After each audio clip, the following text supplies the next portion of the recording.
Les cœurs brisés, sommes-nous faits pour souffrir ?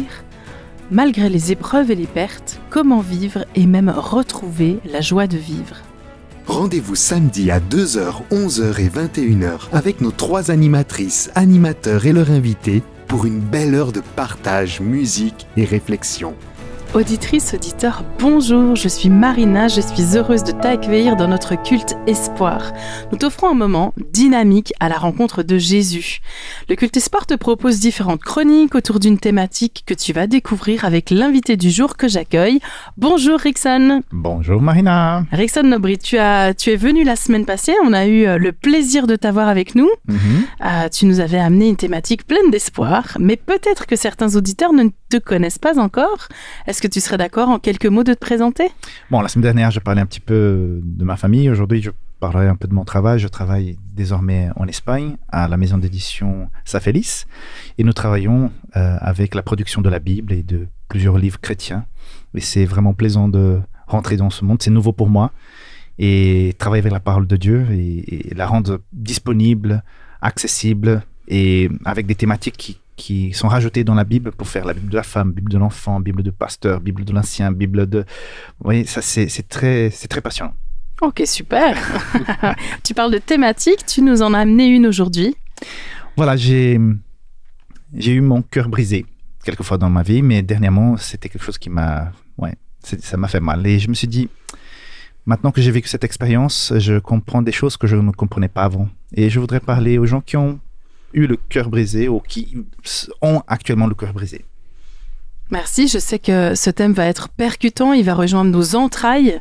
Et pour vivre ce culte, je ne suis pas seule. J'accueille les chroniqueurs du jour. Bonjour Stéphane, bonjour Reshma. Bonjour. Bonjour. Je suis contente de construire avec vous ce moment de culte, mais avec Dieu, c'est toujours en douceur, bien que ce soit quand même percutant.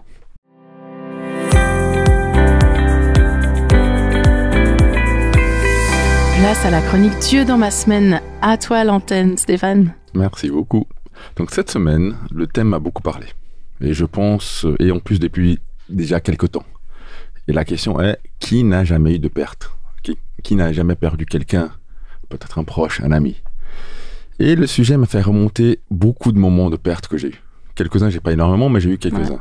Ouais. Et il y a pas très longtemps, et en plus la semaine dernière, on parlait au sein de notre équipe de volley, je joue au volley, et un de nos joueurs est mort dans un accident. C'était un jeune, en plus de vingtaine d'années, plein d'espoir, vraiment, il avait la vie, vraiment sa vie vraiment devant lui. Et nous avait vraiment, c'était un choc pour nous.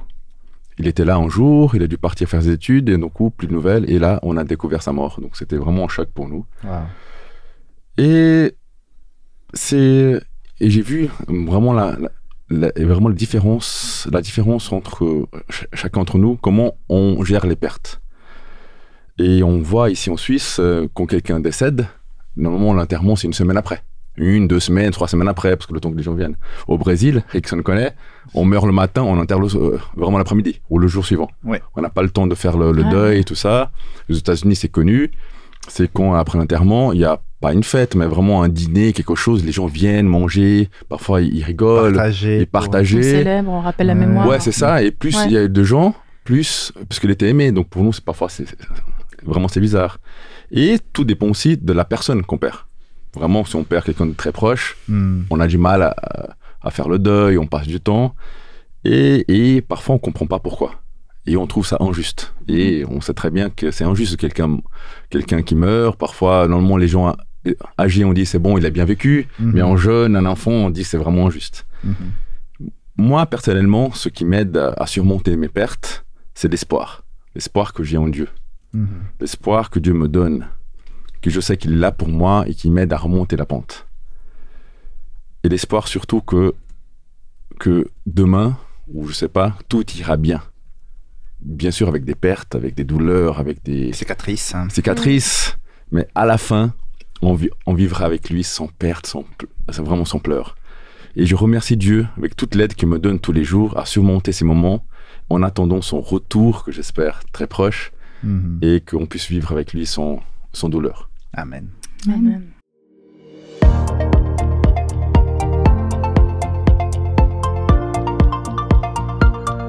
Pour cette chronique promesse du jour, je t'invite à un voyage au 8e siècle avant Jésus-Christ dans la région de Judée, plus précisément à Jérusalem. En ce temps-là vivait un prophète connu sous le nom d'Ésaïe. Tu trouves le livre qu'il a écrit dans la Bible, dans l'Ancien Testament. Le livre d'ailleurs porte son nom, Ésaïe. Et on va y trouver une promesse que je vais te lire. Alors on se rend dans Ésaïe chapitre 57, versets 15, 18 et 19. Dans ce texte, Dieu parle aux humains et il dit « Moi, le Dieu saint, j'habite là-haut dans le ciel. Mais je suis aussi avec les gens qu'on écrase. Je veux leur rendre la vie, je les guiderai, je leur rendrai courage. À ceux qui sont dans le deuil, je mettrai dans leur bouche un chant de louange. » Moi, j'apprécie particulièrement de découvrir ce Dieu qui est attentif aux délaissés, attentif à ceux qui traversent un deuil, à ceux qui sont envahis de tristesse. Et là, on découvre dans ce texte que Dieu s'engage. Dieu s'engage à transformer ton âme, à y apporter bonheur, joie, paix et à soutenir ta vie tous les jours.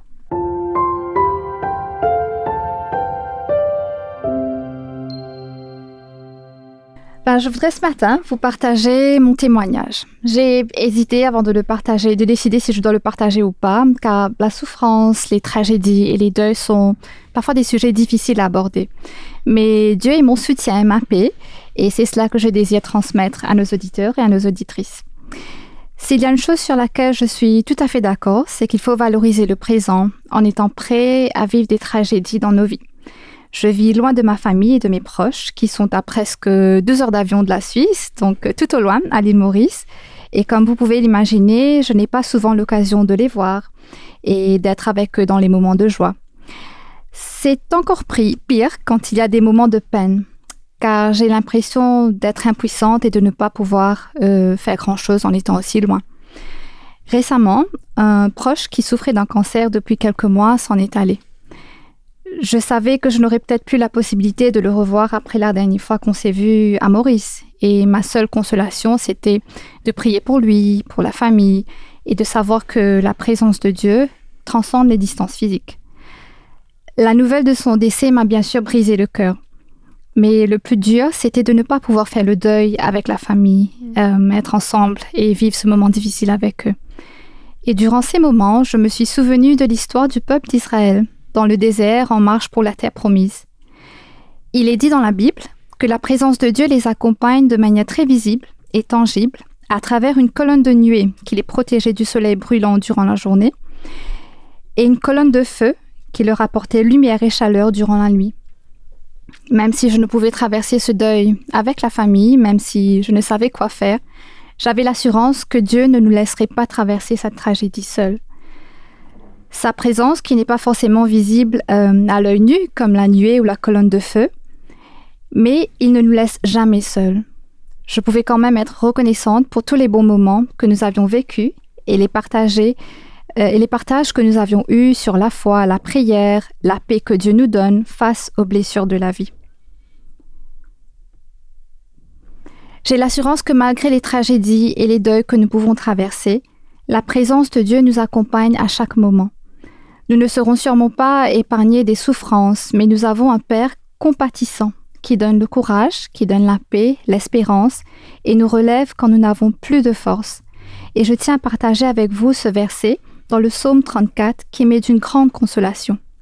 L'Éternel est près de ceux qui ont le cœur déchiré et il délivre ceux qui ont l'esprit abattu. Un Dieu qui nous accompagne et qui est présent au cœur des pertes que l'on traverse dans nos vies. À toi la parole, Rickson. Merci beaucoup. Voilà, je me suis proposé de parler des cœurs brisés parce que, comme je vous ai dit en introduction, j'ai mon cœur brisé. C'était pas un chagrin d'amour, c'était plus profond. J'ai perdu celle qui était ma plus grande fan, ma maman, il y a quelque temps, et j'étais pas prêt. Personne n'est prêt, mais bon, comme c'était un départ très rapide, ça m'a fait vraiment quelque chose parce que j'ai une très bonne relation avec elle. Elle m'a beaucoup aidé dans ma construction en tant que personne, m'a énormément valorisé. Elle disait que j'étais très beau et puis finalement j'ai découvert que j'étais pas vraiment très beau, mais voilà, j'ai cru, donc ça m'a aidé à avoir l'estime de soi. Donc c'était quelqu'un avec qui j'ai une très bonne relation. Et 6 mois après, avec le décès de ma maman, je me suis rapproché de mon père avec qui j'avais une certaine distance. Et ça a été beau parce que j'ai rencontré le père que je n'avais pas parce que il y avait des mauvaises compréhensions et tout. J'étais le premier enfant, ils avaient 22 ans, quoi. Ils étaient jeunes quand je suis né. Et finalement, j'ai retrouvé un père que j'avais pas eu avant et que je commençais à admirer et tout. Et voilà, je le perds aussi. Il part. Voilà. Donc, ça m'a travaillé énormément, même si j'ai déjà la quarantaine. C'est quand on perd les parents, on perd un peu ses repères. Et j'ai énormément souffert. Le deuil, je pense que je suis en train de rentrer à la fin de mon deuil, mais c'est toujours là. J'arrive quand même déjà à parler sans pleurer. Mais c'était pour moi un moment très, très compliqué. On perd vraiment ses repères. Et Dieu, ma foi, à ce moment-là, m'a énormément aidé. Ça fait la différence. Mais je sais que pour certains, peut-être qui nous écoutent, nous regardent maintenant, peut-être vous ne connaissez pas cette foi, cette relation, ce Dieu qui nous accompagne, qui est à côté de nous. Et je me suis dit, voilà, je voudrais partager avec ceux qui nous écoutent, nous regardent, ce soutien qui est là, cette paix malgré la tempête que nous pouvons sentir et qui nous rassure, qui fait en sorte que, ouais, ça fait mal, mais je garde confiance, je garde le cap. Nous vivons, et je suis sûr qu'on parle la majorité des gens qui vivent en Europe, hein, en France, en Suisse, Belgique, peut-être ailleurs, mais ici, dans ces pays développés, nous sommes trop protégés. Nous avons des assurances, nous avons les transports qui marchent, nous avons la possibilité d'acheter ce qu'on a envie pour manger. L'autre jour, j'ai reçu un appel et quelqu'un me dit « Mais monsieur, on veut assurer votre maison. » J'ai dit « Votre voiture. » Mais je suis déjà assuré. « Mais vous avez des animaux d'estimation. » Je dis « J'ai un lapin. On va assurer votre lapin. Ne vous inquiétez pas. » Il voulait vendre. Donc, il voulait vendre et puis on est surassuré. L'autre jour, j'ai découvert, mes amis, que je n'ai pas la 5e roue dans ma voiture. On vend les voitures sans la 5e roue maintenant. Donc, j'ai eu un pépin avec une roue. J'ai pas de roue de secours. J'appelle. Et puis, 20 minutes après, il y a la roue qui arrive, qui prend en charge, qui règle mon problème. Après, voilà, on est trop protégés. Mais à quelque part, ça nous fragilise aussi. On est tellement dans un cocon que finalement, quand il y a quelque chose qui vient briser, un mariage qui n'a pas fonctionné, vous aviez un travail, vous gagnez bien votre vie, tout à coup, vous n'avez plus de travail. Et voilà, tes enfants sont là, ta famille te regarde. Et tu dis, mince, je fais quoi maintenant? Je perds quelqu'un et tu te sens brisé, mais tu es tellement habitué à avoir un système que te protège, qui t'accompagne. À ce moment-là, émotionnellement, moralement, parce que l'État ne peut pas te protéger moralement. Yeah. L'État ne va pas faire ça. Il va te protéger financièrement, il va t'aider. Il y a le chômage, il y a une voiture de remplacement et tout, mais à un moment donné, ton cœur, personne ne prend en charge. Donc, je voudrais parler à 4 groupes de personnes aujourd'hui. J'ai 4 petits messages et c'est tout. Et je vais essayer de faire court. Hein. Le premier message que je voudrais adresser, c'est aux jeunes qui nous écoutent en ce moment, qui commencent leur vie, qui sont à la fin de l'adolescence, début de l'âge adulte, et qui ont cette vision, j'ai toute la vie devant moi, j'ai tout... Waouh, c'est comme s'ils avaient une pensée d'éternité encore. Waouh. Je ne veux pas briser tes rêves. Reste avec cette image comme quoi tu as toute la vie devant toi, que tu as plein de rêves à réaliser. C'est bien. Ne change pas. Je voulais juste te dire un truc. La vie est fragile. Rêve, fais des projets, joue de la vie, avance, mais la vie est très fragile. Et à ce moment-là de la vie, il faut faire des bons choix. Parce qu'on peut éviter certaines blessures, éviter de se faire briser plus tard si on est plus sage dans nos choix maintenant. Je ne parle pas du décès de quelqu'un, mais peut-être on va trop rapidement et prendre des décisions par rapport à notre travail, notre profession, ou peut-être la personne qui va nous accompagner comme compagnon, comme mari-femme, qui ne correspondent pas ou qui... Tu sens que ça ne va pas, mais tu dis, allez, je me lance parce que c'est la vie, c'est comme ça, il faut prendre un risque sans trop réfléchir. Et plus tard, ça coûte très cher. Ça fait vraiment mal. Donc, oui, tu as toute la vie devant toi.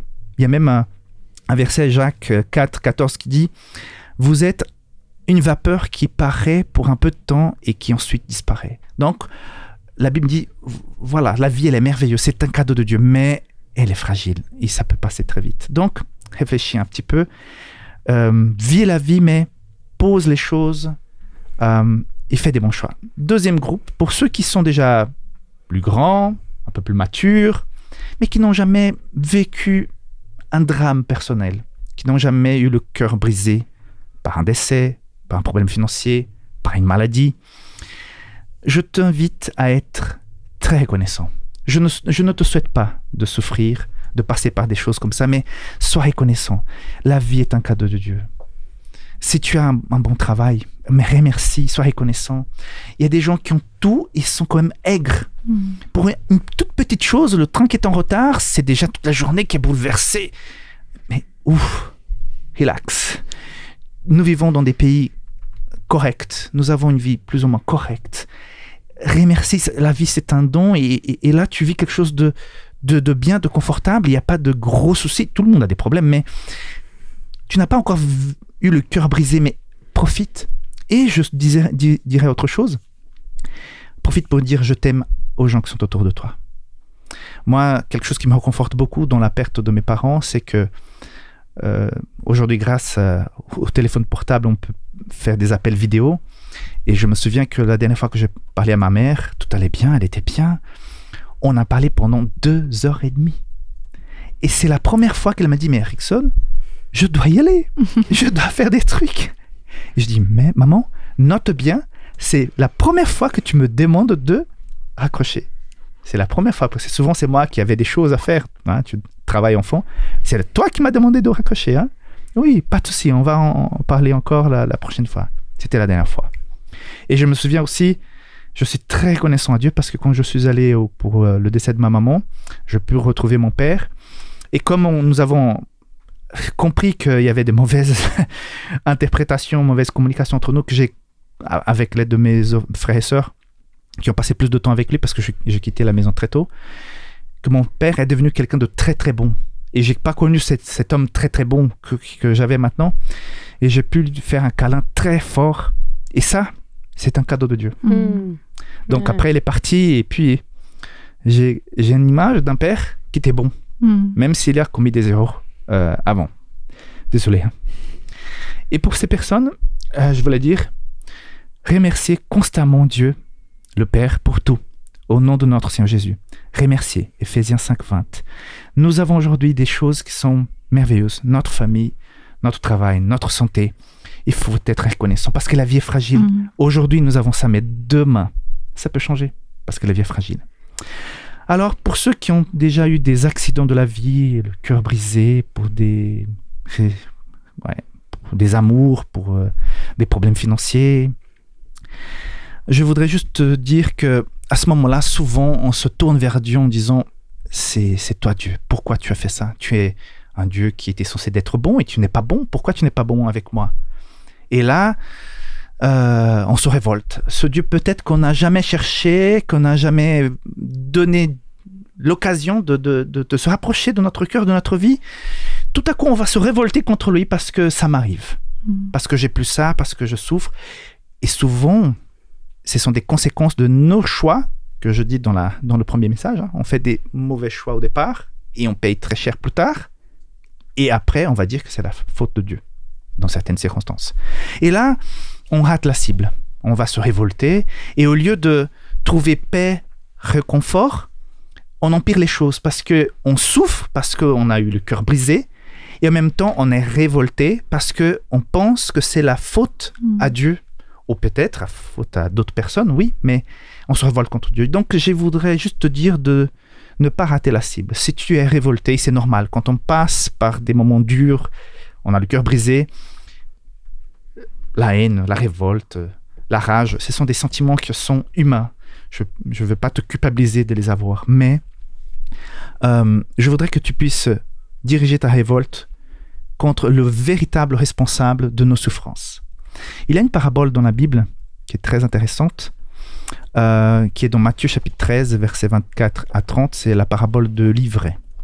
Là, il y a une petite histoire, je vais la résumer très vite, où il y a un monsieur qui plante un champ, il a des serviteurs qui l'aident à planter, mais pendant la nuit, il y a un ennemi qui vient et qui va lancer de l'ivraie là où la bonne sémence a été plantée.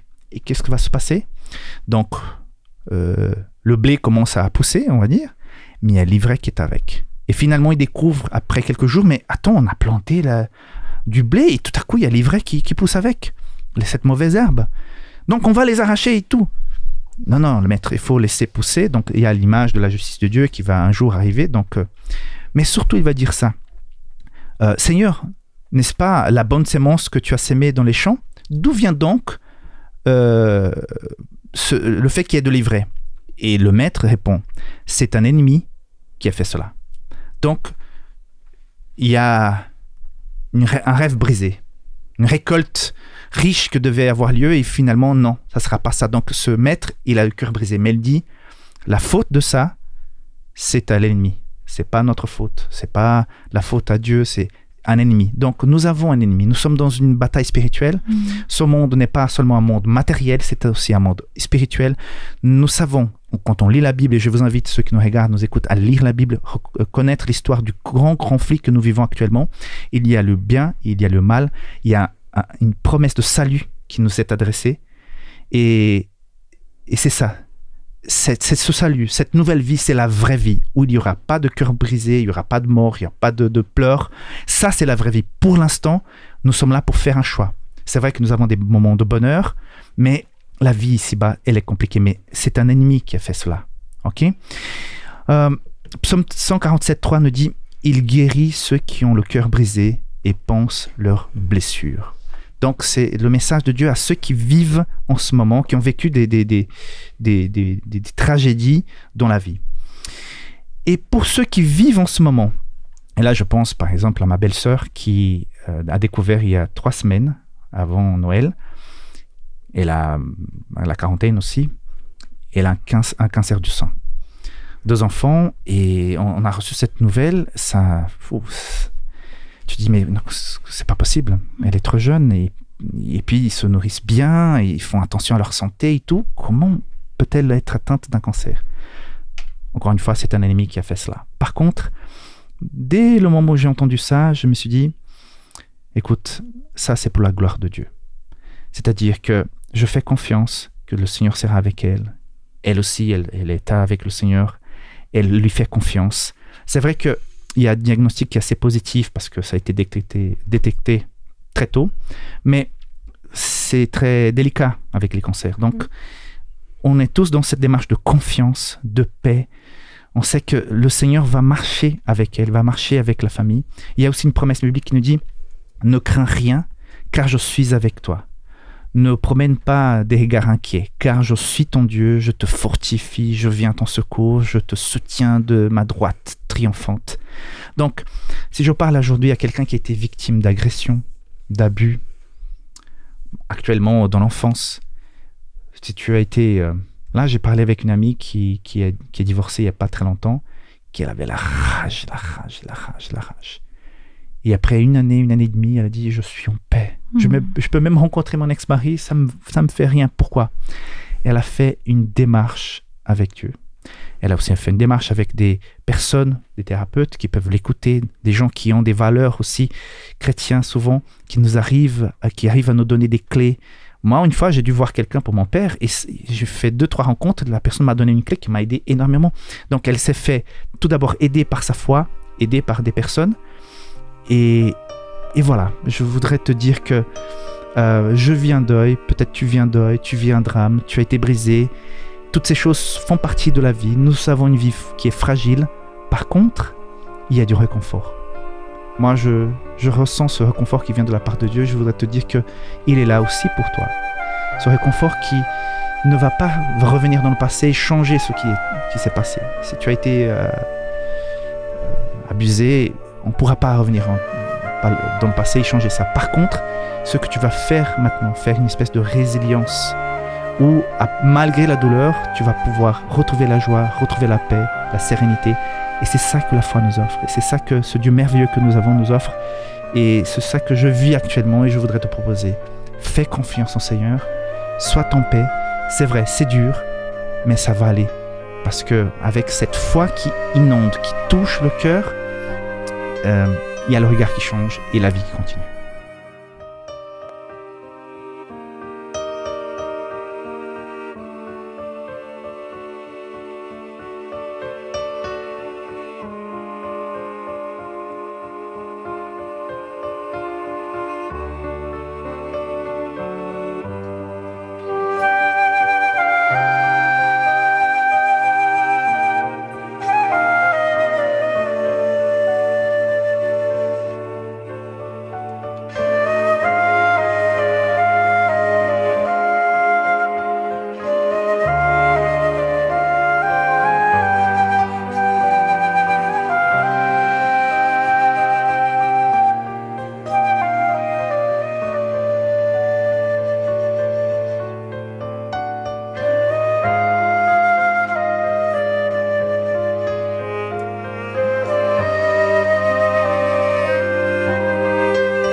Chers auditeurs, chères auditrices, tu te trouves au Culte Espoir.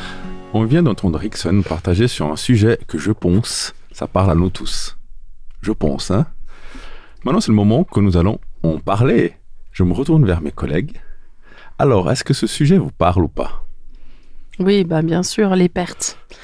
Les pertes, les deuils qu'on peut faire dans la vie sont nombreux. On parlait de perte d'un ami, de perte d'un parent, d'un proche, la perte de peut-être aussi de cette image de cet enfant en pleine santé, alors que ben voilà, je suis face à un enfant qui est porteur de handicap. En tant que parent, forcément, ça peut changer aussi le regard, ça nous atteint beaucoup. Et puis en même temps, je me disais, quand on a les pertes de personnes qu'on a connues, qu'on a pu côtoyer, ben on s'accroche aussi, hein, t'en parlais aussi, Rickson, de se souvenir de ces derniers instants, peut-être de ce papa, de cette maman qui ont été transformés, puis avec lesquels j'ai une autre relation maintenant, avant qu'ils s'en aillent. Je pense particulièrement là à la perte des enfants qu'on n'a pas rencontrés, tous ces parents qui font face à des pertes de bébés. Ça m'émeut d'un coup. Non, je comprends, c'est que c'est quelque chose, c'est pour ça que je trouve qu'on est tous émus aujourd'hui. On a parlé de témoignages, c'est parce qu'on a déjà perdu quelqu'un. Mais oui. Et j'ai vécu, voilà. Et c'est vrai que j'ai eu plusieurs cousines, plusieurs amis qui ont vécu ces pertes-là que moi j'ai heureusement pas eu à découvrir et pas eu à affronter. Et là, comment est-ce qu'on peut vivre et s'accrocher en n'ayant pas pu construire des souvenirs? Je me dis, mais c'est terrible à vivre avec ces fragilités.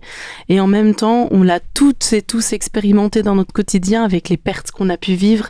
On a découvert aussi combien Dieu pouvait être un soutien dans ces moments difficiles, douloureux de la vie. Dieu nous permet, avec le temps, Dieu et le temps nous permettent de guérir de ces blessures tellement profondes, tellement qui nous habitent pendant tellement longtemps. Et Dieu peut nous permettre de vivre heureux, de retrouver le bonheur, de retrouver la joie de vivre malgré ces temps de pertes qu'on traverse. Moi, je voudrais déjà te remercier parce que ces partages que tu nous as fait de ton expérience personnelle, je pense qu'on n'en parle pas souvent. On se dit qu'on est en train de souffrir, pourquoi nous, on est seul au monde, etc. Mais chacun, je pense, a vécu quelque chose, a vécu une perte, que ce soit à différents degrés, mais il est important d'en parler et de savoir comment est-ce que l'autre a surmonté ces pertes. Et ça m'a aussi parlé quand tu disais qu'il faut être prêt, même si on n'a jamais vécu des choses jusqu'à présent, mais que c'est la vie et que tôt ou tard, on va forcément faire l'expérience d'une perte. Je me souviens de cette histoire, je ne sais plus trop où je l'ai lu, mais ça raconte un roi qui est mourant sur son lit et qui demande à ses 3 savants de lui expliquer la vie. Donc la première fois, ils viennent avec un grand volume de plusieurs pages et il dit « J'ai pas le temps de lire tout ça, je veux juste que vous m'expliquiez ce que c'est la vie. Ils reviennent, ils ont raccourci un peu et encore, le roi dit que c'est trop long pour moi, je ne peux pas lire tout ça. Et la troisième fois, un des sages lui dit « Tu sais, l'histoire de toute l'humanité, la vie, c'est que les gens naissent, ils souffrent et ils meurent. » Alors c'est un peu cynique, mais je pense que, en fait, c'est un peu vrai. Mais qu'est-ce qu'on fait de cette souffrance? Comment est-ce qu'on la vit? Comment est-ce qu'on surmonte tout ça? Et moi, comme je l'ai raconté dans mon témoignage, c'est vraiment... C'est Dieu qui nous aide à surmonter, à trouver quelque chose de positif, à se reconstruire après un deuil, après une perte qu'on a vécue. Oui. Et une chose qui m'a énormément aidé dans ce processus, comme j'ai mentionné, c'est la foi. Je savais que Dieu était là et je me demande, mais comment j'aurais vécu ça sans cette foi? Comment les gens qui ne connaissent pas ce pouvoir, cette consolation, cet accompagnement qui la foi nous propose dans la personne de Jésus, qu'on sent. Moi, j'ai senti qu'il était là, qu'il m'a consolé à plusieurs moments, si je n'avais pas eu ça. Donc, si peut-être nous parlons à des gens qui vivent ça, mais tout seuls, c'est compliqué, c'est terrible. On comprend ce que vous souffrez, mais sachez que la foi nous permet de sentir qu'il y a quelque chose qui va au-delà. Absolument. Il y a une puissance qui te réconforte, qui te donne une paix, et que malgré la douleur, malgré la cicatrice, tu peux continuer à vivre, tu peux être heureux, et c'est pas mauvais d'être heureux plus tard. Donc j'ai déjà beaucoup voyagé, j'ai souri, j'ai eu des moments de plaisir avec ma famille, mais je sais que c'est là quelque part, mais c'est pas un manque de respect, c'est la vie qui continue. Parce que j'ai valorise, j'ai des bons souvenirs, je les remercie, je suis reconnaissant tous ceux que mes parents ont fait pour moi, mais ils voulaient que je puisse continuer à vivre et que je sois heureux aussi. Donc, voilà, j'ai parlé de résilience, non? Mais c'est juste ce que tu dis, je crois que c'est important de mettre l'accent là-dessus. Revivre, retrouver de la joie de vivre, c'est important, et il faut pas, à mon avis, on a parfois tendance peut-être à avoir de la culpabilité de se dire « Ah mais mince, si je revis, si je retrouve de la joie, c'est que j'ai oublié. » Le fameux aussi. Et je crois que vraiment, c'est important de se le dire. C'est pas qu'on oublie la personne, c'est que la vie continue, effectivement. Oui. Alors, très rapidement, quelque chose que j'ai eu là avec le départ de mes parents, c'est que la vie ne s'arrête pas. Autour de toi, tu as envie de dire, mais attends, quelqu'un de très important est décédé, et non, et c'est important pour toi, mais pour les autres, ce n'est pas pareil. Tant que tu ne vis pas dans ta chair, c'est pas pareil, et la vie continue, le monde continue, tout marche comme avant. Et tu dois te rendre compte que non, attends, ça continue. Absolument. Non, la fin, nous, on a un peu d'espoir.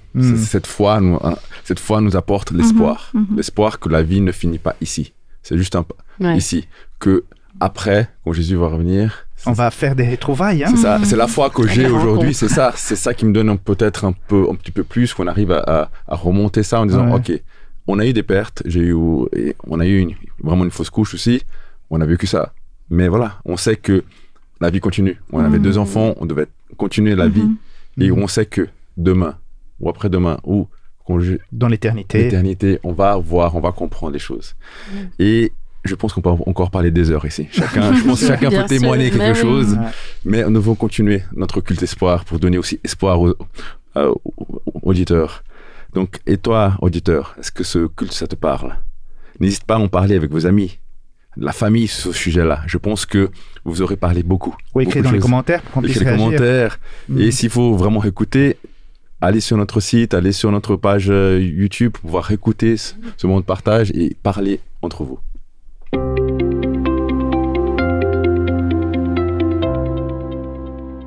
Il y a une fonction sur Google que je trouve absolument incroyable.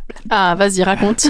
Alors, vous connaissez sûrement l'option de lancer une recherche Google par commande vocale. Même tout seul, ça fait, de temps en temps. Ouais, des fois, même si on ne le veut pas, ça prend quand même quelques informations.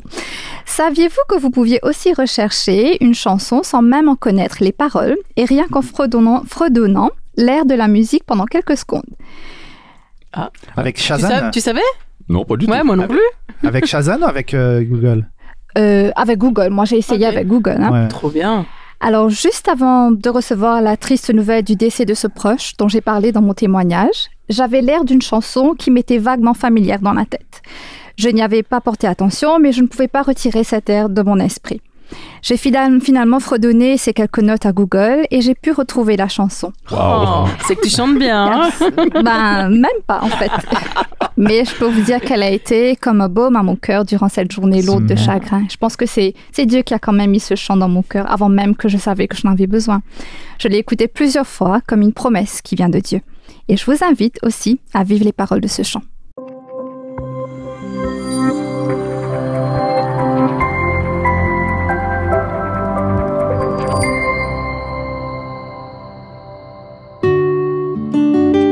C'est le moment de parler avec Dieu.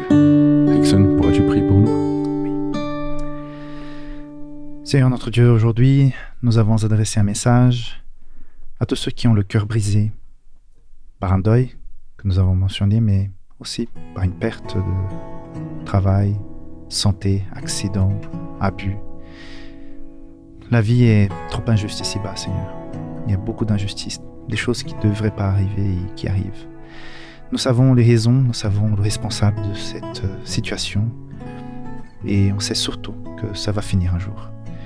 Ta venue sur cette terre, ton salut, la nouvelle vie que tu nous as promis à ton retour, la vie éternelle avec toi, tout ça c'est notre plus grand espoir, Seigneur. Nous voulons que ce jour arrive le plus tôt possible. Nous voulons aussi ce jour-là retrouver ces personnes que nous avons un jour perdues. Nous voulons ne plus jamais sentir cette peur de perdre quelqu'un, plus jamais sentir de douleur morale, physique. Seigneur, nous attendons ton retour pour effectivement vivre la vie que tu as planifiée pour nous. En attendant, Seigneur, nous sommes assez fragiles, la vie elle est ce qu'elle est, c'est la réalité. Aide-nous à affronter les choses avec toi. Aide-nous à te faire de la place pour que tu puisses, par la foi que nous avons en toi, prendre cette place qui est la tienne, nous aider à affronter les problèmes, nous donner cette paix malgré la douleur, pour nous aider à faire la résilience que nous avons besoin. Nous avons besoin effectivement de toi à nos côtés pendant ce trajet. Seigneur, merci, parce que nous sommes réconfortés, nous sommes rassurés de ta présence. Et si jamais quelqu'un qui nous écoute, qui ressente ce vide, qui souffre tout seul, que cette personne puisse s'ouvrir et te permettre de rentrer dans cette affaire, de rentrer dans son cœur, de pouvoir la consoler, la réconforter et lui donner à nouveau la joie de vivre. Ce sont les grâces que nous te demandons au nom de Jésus. Amen. Amen.